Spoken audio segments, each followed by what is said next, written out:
You don't have to risk it all in one thing, but start your side hustle, start something, start taking risks. Welcome to the Ink Tank, where we explore the impacts of leading-edge technology on business and society. Welcome back to the Ink Tank. I'm Christina Elson. Today I'm joined by Jordan and Lukas, who are general partners at Metabolic. What is Metabolic?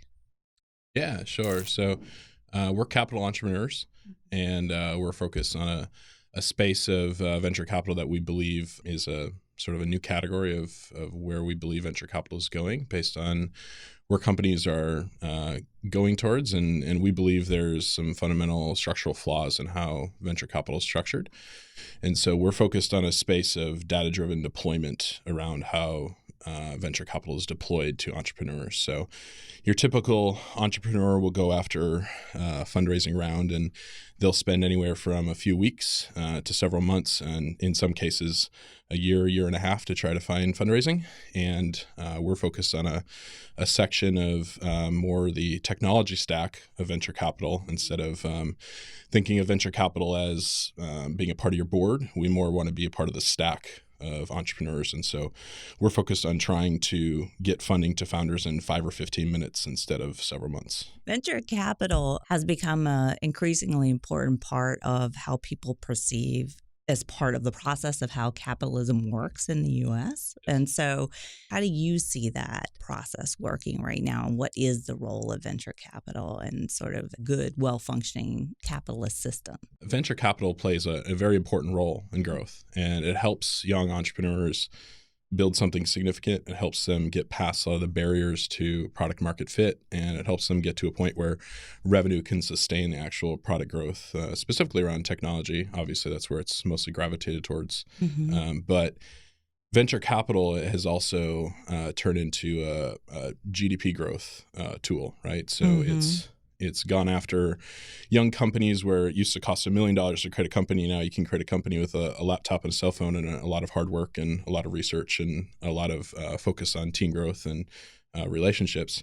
And so venture capital has really found a sweet spot of helping those young tech entrepreneurs and a lot of other industries sort of focus on those growth metrics in the early years, when finding revenue on small customer bases is more difficult. A lot of discussion around how you can do well today if you want to be an entrepreneur. The sort of story that we're told is with luck and a lot of hard work, right? And so where is the venture capital feed into that? Is it if you work hard, people will be attracted potentially to your product and want to fund you? Is it just sort of the luck of the draw of who's getting funded? Or I guess what I'm getting a little bit at is, what are you seeing as the sort of problem about how this funding is working, helping or maybe not helping as well as it could? There's currently 2 primary trains of thought. Is one, you bootstrap a company and you take no venture capital and you go after trying to building your product by pulling your bootstraps up and going after like just building the whole thing yourself. And there's many successful cases around this, but oftentimes they don't get a lot of press around what they've built or how well they're doing, because they don't focus on the typical heuristics and dynamics that venture capital focuses on, right? But it doesn't mean they're not successful. It doesn't mean they haven't created great products or built a great team around what they're trying to build from a business standpoint. Specifically around San Francisco and New York, there's a foundation of belief that in order to build a company, you have to go after oftentimes a pre-seed or a seed round, and then you go towards your A and B, and eventually you go after investment banking and you IPO after a certain point. So the idea of venture capital is ultimately that in order to grow to those points, you need to accept venture capital in order to actually grow there. The complications, though, is that once you accept venture capital, you essentially get on a train that doesn't really have a stop until it gets off on the IPO train or there's an exit through a sale or acquisition, right? And so fundamentally, we see a complication in that venture capitalists are ultimately their customers end up becoming their LPs. So the LPs give money into a venture capital fund, and those LPs expect a return on those investments. And the way those venture capitalists generate those returns is they do it through the founders, through their entrepreneurs that they invest in. And so what we essentially have is we have a middleman that is taking venture capital and he is using it, or she is using it to generate revenue for their LPs, their customer, and they're turning the venture capitalist into product. And so that creates some very, very negative dynamics of how venture capital not only interacts with their founders and how they operate on their boards, but also how it plays out over the lifetime of a founding company. Mm-hmm. So now we're getting a little closer to the root of the problem, which is usually bureaucracy. So, right? Yeah. So how are you attacking this? Yeah. So when I think about bureaucracy, so bureaucracy has strange bedfellows. One of them are financiers. Yeah. So what's interesting is you go back to when some really great instincts when they started venture capital, like most things, when they start and they're new, right? They create the value they intend. And then over time, things ossify, things calcify. You have other interests come in, and then you have people who want to control, right? So we see those same things happening in venture capital. Like, so if you read some of the books, they talk about the whaling industry is where the idea of carry came from, like which is all about how do you do something extremely risky. So investors want risk assets, and then entrepreneurs want risk capital. And so how do you connect those two things? And historically, that's been done in very human scale, sociological ways. Like, how, do I know someone like you? Like, do you talk like me? Do I know your friend? Do I know your dad? Right? Whatever those were, right? So 1940s, so post-World War II, out of Boston, we saw the military-industrial complex. We saw how we won the war through technology. And so the impulse was, how do we predictably generate more innovation, supply-side innovation into the U.S. economy? And there were not, at that time, there was really no such thing as private equity.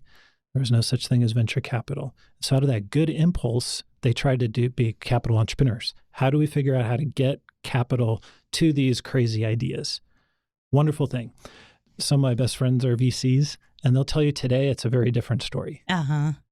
Especially when you see the quantification of the public market, because capital is always looking for alpha. It's always looking for surprise. It's always looking for more risk, because that's where they can beat the market, S&P, right? And so as the public markets quantified in the 90s and into the 2000s, alpha went away. It's all algorithms. So where do people go? What you see is a lot of investment bankers moving into venture capital. You have financiers and financial mindset rolling into Silicon Valley and turning more and more venture capital into the thinking that investment bankers have. And so a lot of the East Coast, Wall Street mindsets, which are very cozy with bureaucracy, with regulation, that has kind of shifted a lot of the culture. And so in some ways, what started out as a really interesting cottage industry in Silicon Valley from founders who rolled out of the early semiconductor space that were early supported by like the DoD and DARPA and those types of things, and created some really amazing innovations. Today, it feels like a totally different ballgame. When the financiers get involved, we're talking about sort of quantification, standardization, and procedures, and much more of a structural, bringing in the sort of structure that they're bringing from their experiences and the worldview that they have. And so how is what you're doing different than that? You're taking a very different approach and sort of starting with the standard operating procedure. It's very normative. So almost everyone admits venture capital is doing an amazing job. They invest in the cream of the crop. 1% of companies in the U.S. get venture capital. It produces 21% or contributes 21% of GDP. So really smart people have figured out where these companies can go that can go to billions of dollars, right? Yeah. So they have figured something out. One of the challenges, though, when you look at some of the negative externalities, which gets to what we've talked about, like financiers, bureaucracy, calcification, is there's a recent stat basically that 40% of all venture capitalists are from two schools. So when you think about calcifying and centralization and what we'd assume is not what you'd think about, like dynamism. Yeah. When you have 40% of venture capitalists from Harvard and Stanford. They have a pipeline issue. Correct. Yeah, a little bit. And but it's not. A little bit. And it's largely intentional. Well, and the return on those issues and that structure that they've created is actually very healthy, very good for them. Like structurally, the 2 and 20 model that they've adapted and continue to push for, continues to perpetuate the foundation of what they've built. And we're not arguing that that's not a good thing. It's created a lot of health. It's created a lot of innovation. It's allowed a tremendous amount of like GDP growth in our culture, and a lot of tremendous companies and a lot of amazing hiring as a result. The problem is that ultimately it's a structure that still allows LPs to sort of have puppet strings that are invisible over their product, which is the entrepreneurs. So sitting as a middleman, they ultimately control dynamics that are inherently negative to the way you create as a founder. And coming as not just an investor myself, but a former founder and a builder, and having worked with more founders than I can even count at this point, not just from an engagement and relationship standpoint, but also like a friendship standpoint and just an investment standpoint, there's all these negative biases and heuristics that exist in that relationship, not just from the VC sitting on their board, but also like even the way venture capitalists approach it. And I oftentimes like to compare the differences between those two categories as, say, a venture capitalist versus vulture capitalists. And it seems like there's more vultures circling in the venture circles than there are venture capitalists. And again, not saying that there's anything inherently negative to the aspect of the things it's created. It's just over time, the foundation of their 2-in-20 model and the structure they've created has caused a lot of issues for how entrepreneurship takes place. Like you can even look at the recent example of WeWork and how bloated that got and how out of control that was. And I believe you could trace a lot of the origins of that, not to blame a lot of players at the individual company, but looking at the dynamics of how Silicon Valley and how a lot of the dynamics of San Francisco and the Bay Area really play into encouraging growth of this magnitude. WeWork and the concept around it is actually a really great idea, and it's needed. It's just it got totally blown out of proportion in a lot of ways. And so when I look at that, I see a software problem that ultimately software can fix. So I look at venture capital and I say, if it's truly a middleman problem, if it's an intermediary between LPs and founders, what is software better at than anything? It's better at solving middleman problems. So my theory is that you can automate the process of due diligence, automate the process of engagement with founders, and you can automatically figure out whether or not you should deploy capital to a company without ever having to interact at the core in a long, drawn-out process through lawyers and through term sheets and engagement that you typically would. So instead of thinking of venture capitalists as shaking hands and engaging in a relationship, I look at it as a potential process of saying, okay, how good are your GitHub commits? What's your frequency of commits? What's your code quality? What's your founder team psychology on a Myers-Briggs or Enneagram level or DISC profile? What's your past product hunt performance? What's your network look like on AngelList and on LinkedIn and Twitter and Instagram? What's your burn rate via your bank account data? What's your, from a SaaS perspective, what's your user churn? What's your monthly recurring revenue, et cetera?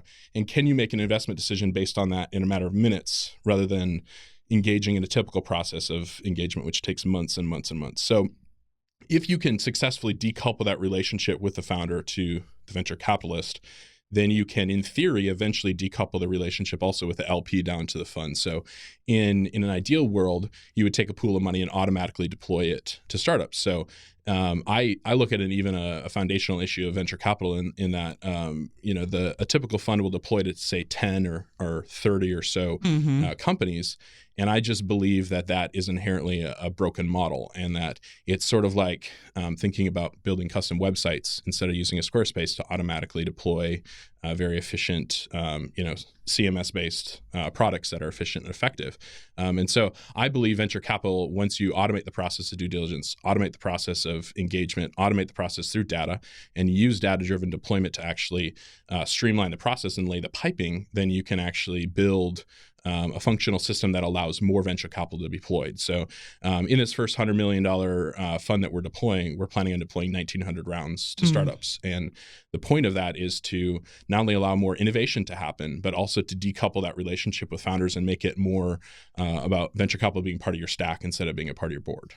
So a couple of things there. One is you're looking at how to figure out a way to rate or rank or quantify what's going on with X, Y, or Z company based on a set of skills that are hard skills, soft skills, what looks good and what doesn't. That gets fed into then algorithm that you're using to make these sort of outputs. And So another thing I wanted to go back to, when you're talking about deploying over multiple companies that much funding, you may or may not be talking about fully funding any one company based on what the assessed need is. So just tell me a little more about those two things. Sure. So we're focused on pre-seed and seed to start. So we're not focused on certainly not the establishment. We admit there's problems there, but we still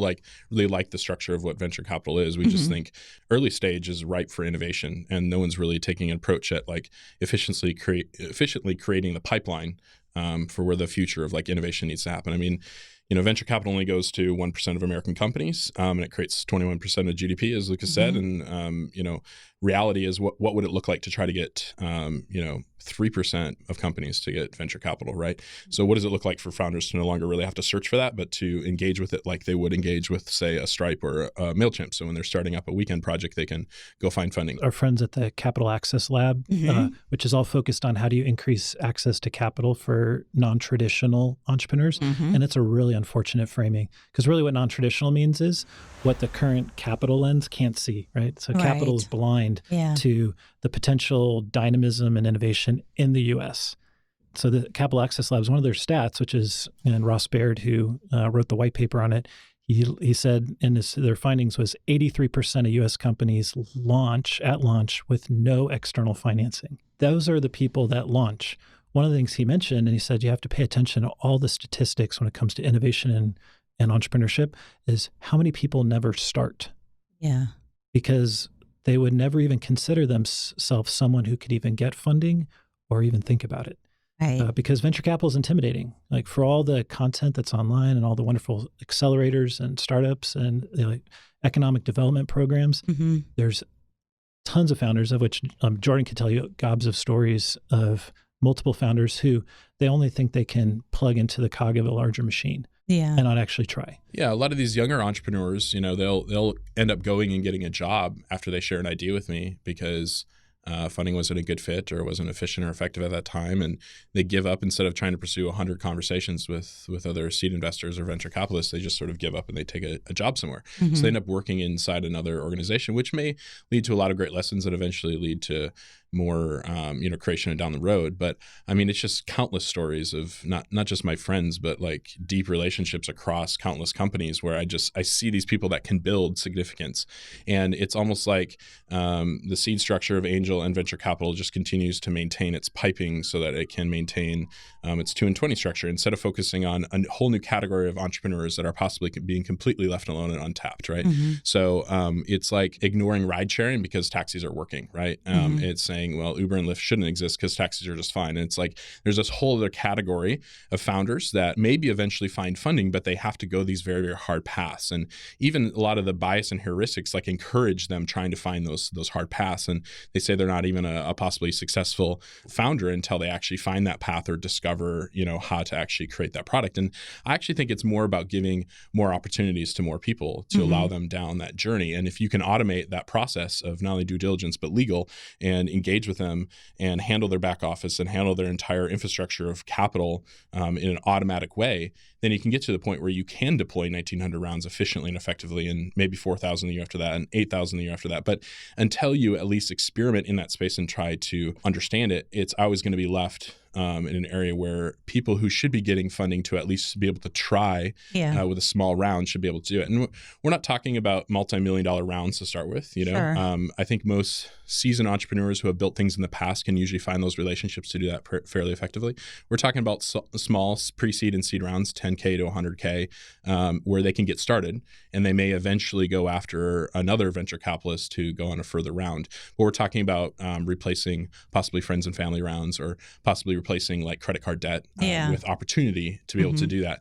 Again, it doesn't mean in this deployment of 1,900 rounds that you can't, you're not going to hit huge attrition rates of failure. It just means you're giving more opportunity to more people. And I believe an algorithm can figure that out best, just like it would in the public space. The algorithm's going to be more efficient over time. If you talk to institutional investors, so I have some dear friends, big institutional sovereign funds, pension funds, the dirty secret, and it's really not a secret, you just have to Google it, is how bad venture capital performs as an asset class. It's terrific. Literally atrocious.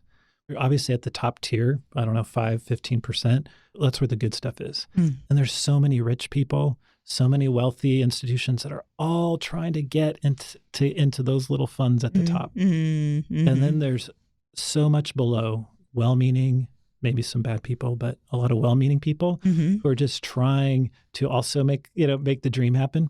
But VC is not like a monolith in terms of performance. It has its own power law, right? There's the cream of the funds, and everyone knows they need to get into there.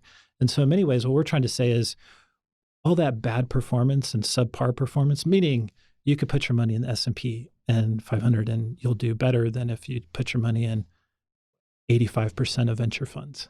Sure. And so what's interesting is when we think about technology and data, AI, you've mentioned machine learning, it's not that we don't see a place for people. It's just the odd thing is people are being used, and relationships and sociological dynamics and psychology are being used in a really painful and traumatic way. Yeah. It's not a great human experience.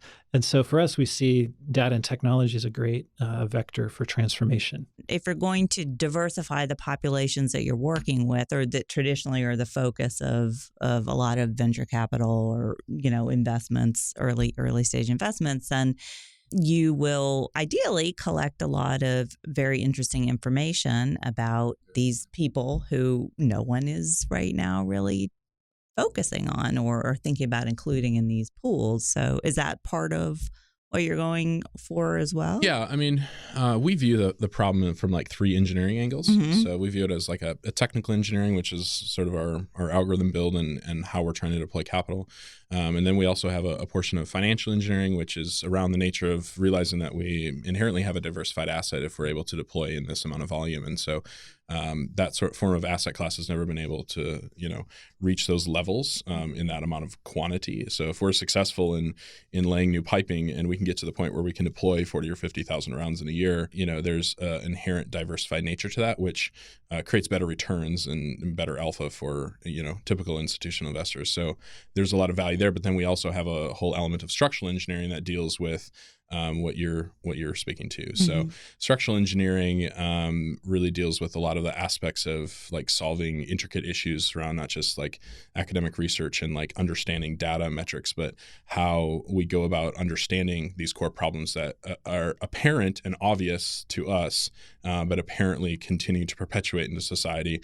And unless we focus on trying to solve those and understand those, we're never truly going to get there. So the way I like to oftentimes describe the problem is if it's, say, a venture capitalist right now sitting across the table from 3 people. One of them is a kid from San Francisco, wears a hoodie and, has great past product performance. Another one's from New York and has his dad's trust fund money and, has lots of relationships. And another kid's from the Bronx and maybe has a broken Android in his mom's laptop. And they're all trying to solve the same problem. I believe that the current venture capitalist ecosystem would never invest in the kid in the Bronx.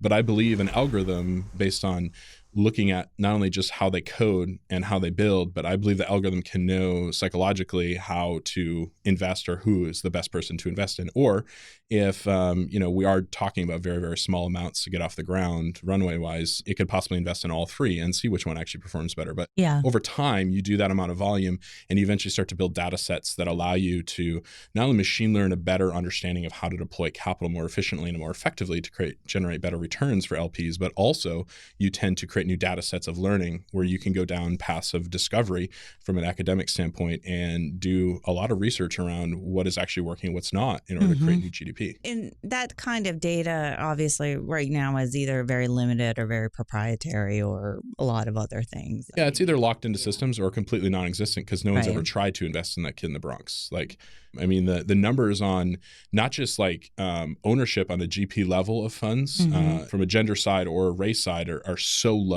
But when you talk about actual deployments and you look at the actual stats related to female investments and Black investments, it's atrocious how low the numbers are, and that perpetuates from the top down. So you could theorize that even some of that data, that maybe it's locked behind database walls, but also it could theoretically just not even be discovered yet because we really don't know how the performance is there because we've never truly tested those bases of creativity and innovation. There truly has to be business model innovation to really unlock and I guess basically blow up the closed system that venture capital has become. It's really become what Ashby Monk out of Stanford talks about is they've created structural alpha, which is basically a rigged ecosystem, right? It's the definition of not a level playing field, right? Like in cybersecurity, they have this model that, and this is kind of for us why we've been looking for other patterns for how do you solve these problems. Like cybersecurity talks about, the kind of the old traditional way is like a walled garden version of cybersecurity, right? If you get your password and you can come into the system, if you're in the system, we trust you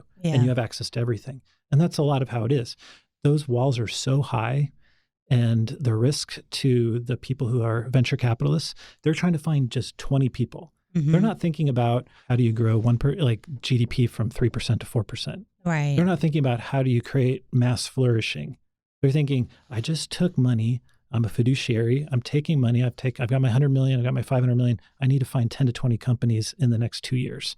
If I don't find one that actually starts winning, I can, like within those 2 to 3 years, I'm done. So it constrains attention. It creates a lot of stress and actually makes people pull back and revert into very conservative thinking. The power law that's really underneath, that's driving a lot of these outsized returns, is a social power law. Yeah. It's that Matthew effect. It's that like preferential attachment, sometimes I was like, how else could I spin this so it doesn't sound so bad? It'd be like, it's exclusionary concentration, right? Why are they all white men? Why are they all in 2 or 3 cities? Why do they only go to like 2 or 3 or Ivy League? Really, like the stats are mind blowing, right? But I think it's because at the end of the day, you took money, you have 2 years, you got to find 20 companies. What are you going to do? So I have friends who are trying to do inclusive capital and trying to do progressive funds. But at the end of the day, like if you don't get those same returns within 2 years, you don't get the chance to raise the next round. The human mind can only process across so many dimensions. So you fall into these traps, and going back to WeWork, you fall into these traps like, sunk costs and planning fallacies and all sorts of stuff that gets you where and once you're in, you want to stay and, so I need the 20. But tell me a little bit about how you all got to this point. I'm hearing that you have different kind of skill sets, probably. We are very different people, if you can't tell. We both like black colors. We wear all black, so minimalist.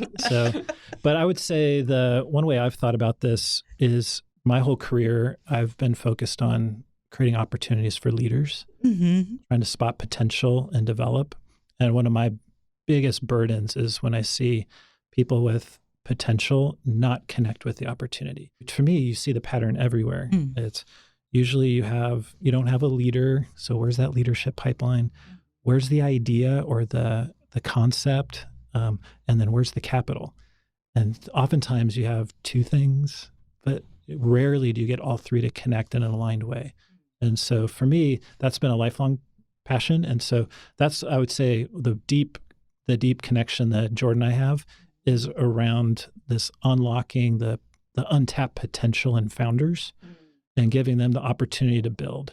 Yeah. And so for me, I mean, about 15 years of career in software, I've always been a builder.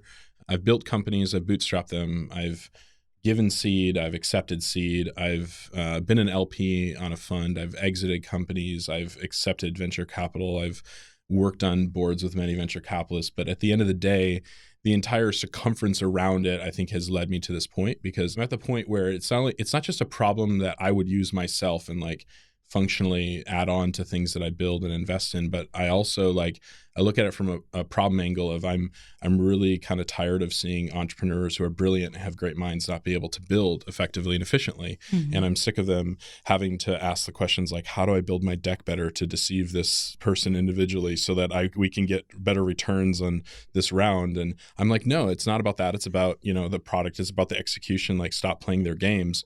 But, the heuristics and the bias associated with the structure requires them to play that game if they want to win.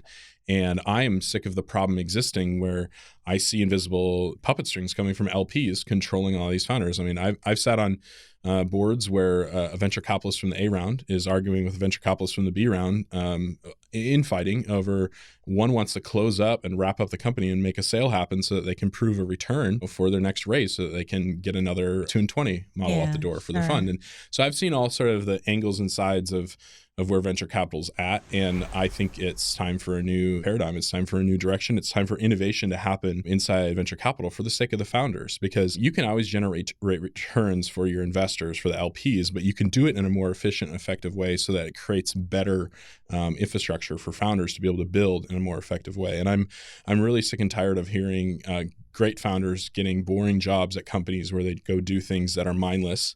And I believe there's a complete untapped potential of founders. And for me, this is a fight for founders to allow them the runway and the ability to be able to grow to the next level and try and fail, because failure and the opportunity to learn how to not do something, or the opportunity to learn how to pivot and grow into something else, is everything.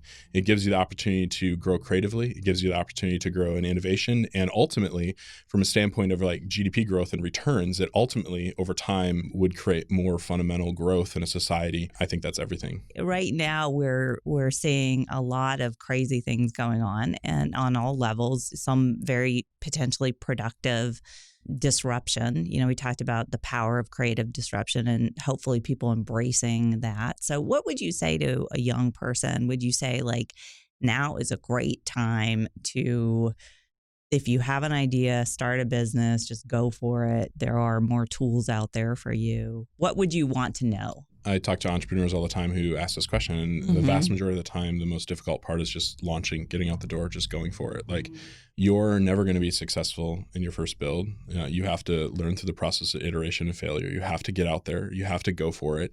And now is always the best time. It doesn't matter if now was 6 months ago or 6 years ago or 6 months from now. You need to do it, and you need to stop thinking around the concept of maintaining the status quo of your lifestyle. You need to push towards your vision, your direction, and something you really believe in.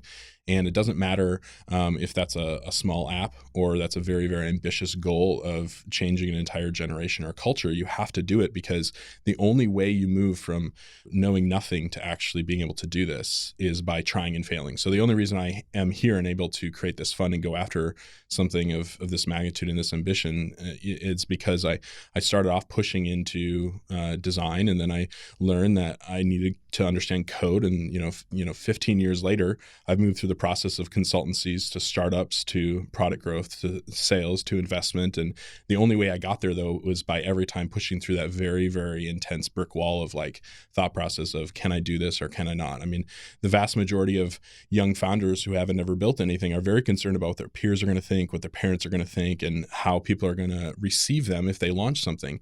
And the reality is, after you launch it, you actually discover how you should build it and how you should execute it. Ideas are nothing, execution is everything. And so at the end of the day, you have to execute and you have to try and fail so you can move to the next thing and keep pushing into your thinking and your brilliance and your creativity. And the only way you do that is through launching and going for it. So now is always the time. It doesn't matter when you come up with that idea, you just have to go for it. I would totally agree. I would say I could imagine a number of people that I would meet that I would say that exact same thing to. Yep. Maybe not my daughters.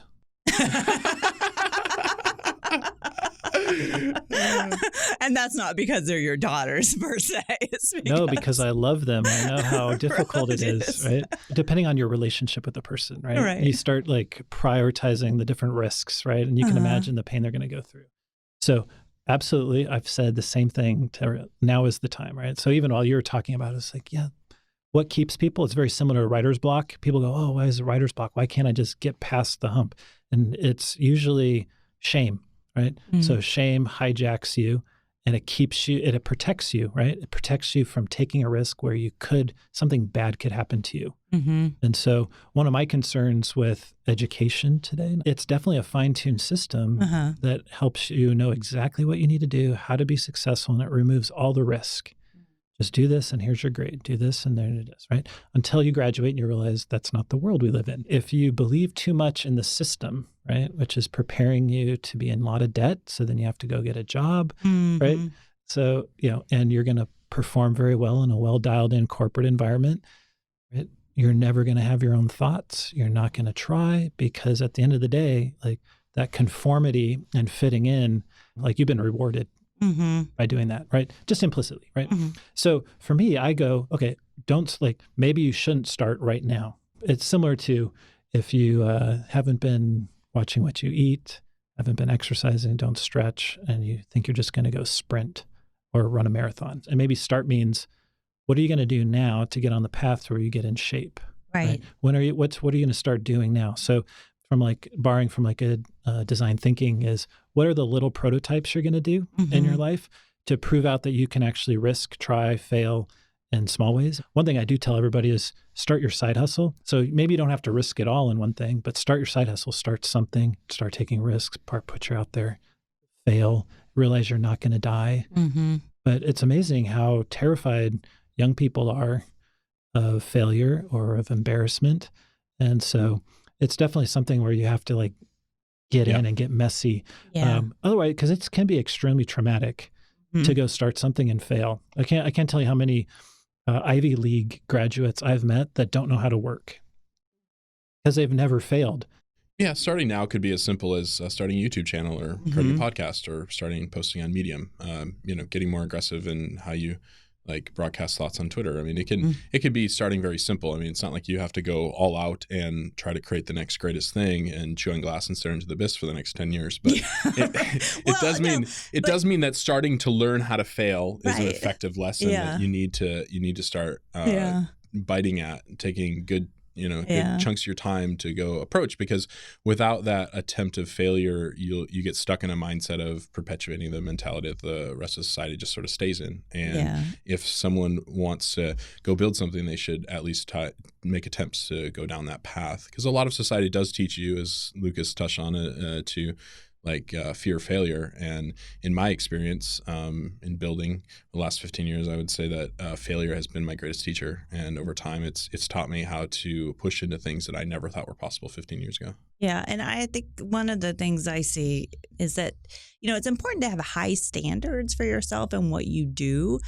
But many times when people start out, I think you just alluded to on these ventures, they set these incredibly, sort of crazy conditions for success. The end goal is superseding all of the process and joy and fun and everything else of building it, right? Yeah, the journey. So I think that's a really valuable point there that you just made. But concluding thoughts, I would love to hear where you'd like to be in a year, where you see other people coming into this space that are sort of joining you in this like-minded journey of creative destruction. Yeah, sure. So we're actively not only growing the fund and our allies, but we're constantly seeking anyone who wants to think contrarian enough to think this is possible, because it's a very ambitious direction to try to take on the automation of deployment of capital in the private equity space. It's incredibly difficult. So for us, a year from now, I think it's continuing to find relationships that really allow us to get to that next level, because it takes a real army to really take on this direction. And it takes an incredible amount of brilliant minds to really move something of this significance and this magnitude and try to change a dynamic in a market setting like this. Nobody knows the innovation capacity of the United States, but we really feel like we're coming to an edge of maybe a needed paradigm shift. I don't know if you read Thomas Kuhn's book, The Structure of Scientific Revolutions, but sure, right, he talks about you need the theory first, and then people come in to build out all the details. And so we're looking for other people that want to advance the theory that there's actually untapped potential. Because I can't tell you how many times we've heard venture capitalists say returns went down when more capital came to invest. I'm like, that is backwards, right? Because the mindset is, I need to find my 20 deals. No one's going, there's millions of people here. And then we talk about beautiful thing about technology too, is then we could go over, go global. We're even talking to people in the UK about what does it look like to stand up this version of the same thing in the UK, which has a different regulation environment, has a different culture, and then also in Singapore and Southeast Asia, where they're the leading area for fintech. So our imagination is, where are people around the world looking at global innovation and supply side for mass flourishing? And so for me, 12 months from now, I hope that we have a lot more friends, and I hope that we're pushing in on those things together.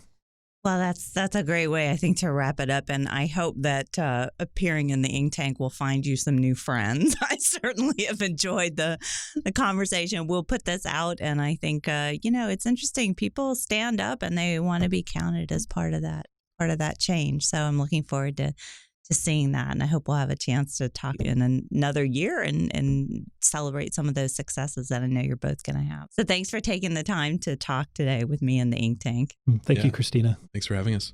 Subscribe to The Ink Tank at theinktank.org or wherever you get your podcasts. The Ink Tank is brought to you by the University of Maryland's Ed Snyder Center for Enterprise and Markets and by Wake Forest University's Center for the Study of Capitalism.